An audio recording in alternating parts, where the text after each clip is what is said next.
पता है, YouTube ने ना हाल ही में अपने मोनेटाइजेशन के नियमों में एक बहुत बड़ा बहुत ही बड़ा बदलाव किया है।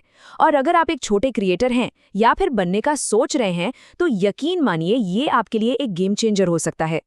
वो जो सालों पुरानी सोच थी ना कि हजारों सब्सक्राइबर्स के बिना तो कमाई हो ही नहीं सकती, वो अब बदल चुकी है।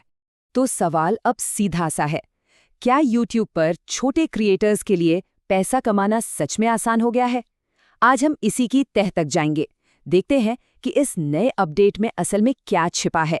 चलिए शुरू करते हैं। देखिए, पहले YouTube पर कमाई का सफर शुरू करना ना किसी पहाड़ चढ़ने जैसा था।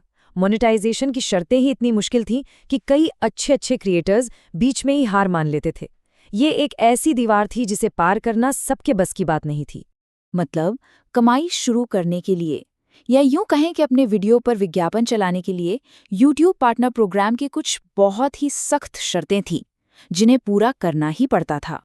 आपको कम से कम 1000 सब्सक्राइबर्स तो चाहिए ही थे, साथ में 1 साल के अंदर 4000 घंटों का वॉच टाइम भी।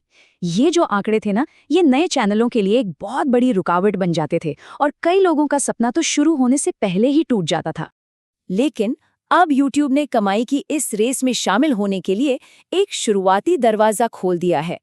आप इसे अर्ली स्टेज मोनेटाइजेशन कह सकते हैं, या कमाई का पहला कदम। और ये छोटे क्रिएटर्स के लिए वाकई एक बहुत बड़ी खुशखबरी है। तो अब देखिए, आपको 1000 की जगह सिर्फ 500 सब्सक्राइबर्स चाहिए और 4000 घंटों के बजाय अब सिर्फ 3000 घंटे का वॉच टाइम। और शॉर्ट्स के लिए भी ये लिमिट 1 करोड़ से घटकर 30 लाख व्यूज पर आ गई है। ये लक्ष्य अब पहले से कहीं ज्यादा हासिल करने लायक लगते हैं, है ना? इस पहले पड़ाव को पार करते ही आपको सुपर थैंक्स और चैनल मेंबरशिप जैसे फीचर्स मिल जाते हैं। ये आपको अपने सबसे लॉयल दर्शकों से सीधे जुड़ने का और एक मजबूत कम्युनिटी बनाने का एक जबरदस्त मौका देते हैं, जो आगे चलकर आपकी ग्रोथ का सबसे बड़ा सहारा बनती है। हाँ, ये बात सच है कि इस शुरुआती स्टेज में आपको वीडियो पर चलने वाले विज्ञापनों से पैसे नहीं मिलते। तो फिर सवाल ये उठता है कि अगर कमाई का जो मेन जरिया है वो ही बंद है, तो फिर इस अपडेट का असली फायदा है क्या?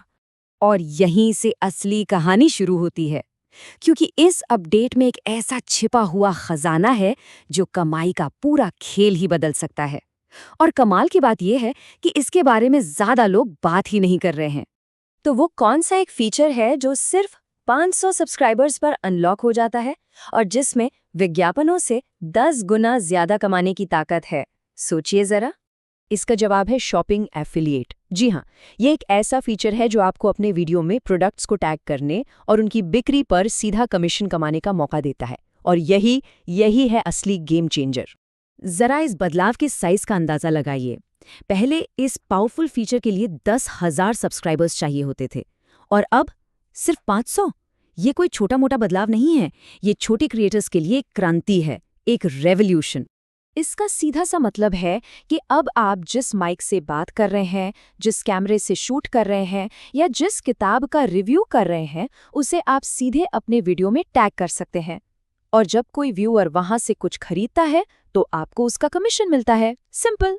लेकिन ये सब सिर्फ कहने की बातें नहीं हैं। चलिए जरा नंबर्स को देखते हैं, क्योंकि असली कहानी तो आंकड़े ही बताते हैं। ये तो यकीन करना मुश्किल है। एक ही वीडियो पर 1.5 लाख व्यूज से जहां विज्ञापनों से मुश्किल से 4,500 रुपए की कमाई हो सकती है, वहीं शॉपिंग एफिलिएट टैग्स का अगर सही इस्तेमाल किया जाए तो 45,000 रुपए तक कमाए जा सकते हैं, पूरे 10 गुना ज्यादा। और ये कोई हवा में कही गई बात नहीं है। जाने माने यूट्यूबर मनोज डे खुद बताते हैं कि वो सिर्फ एफिलिएट मार्केटिंग से हर महीने औसतन $3,000 कमाते हैं। ये इस फीचर की असली ताकत का जीता जागता सबूत है। तो इस सब का मतलब क्या निकलता है? इसका मतलब ये है कि कमाई का ये शक्तिशाली जरिया अब हर उस क्रिएटर के लिए खुला है जो मेहनत करने और स्मार्ट तरीके से काम करने को तैयार है। $3,000 यानी हर महीने लगभग 2.5 लाख रुपए।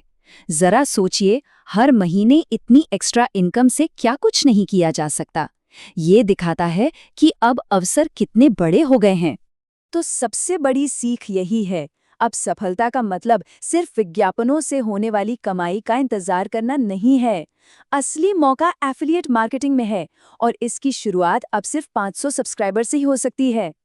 तो अब इंतज़ार किस बात का है? ये सोचने का समय गया कि कब शुरू करेंगे। अब ये सोचने का समय है कि इस नए अवसर का फ़ायदा कैसे उठाएंगे, क्योंकि आपका समय अब शुरू होता है।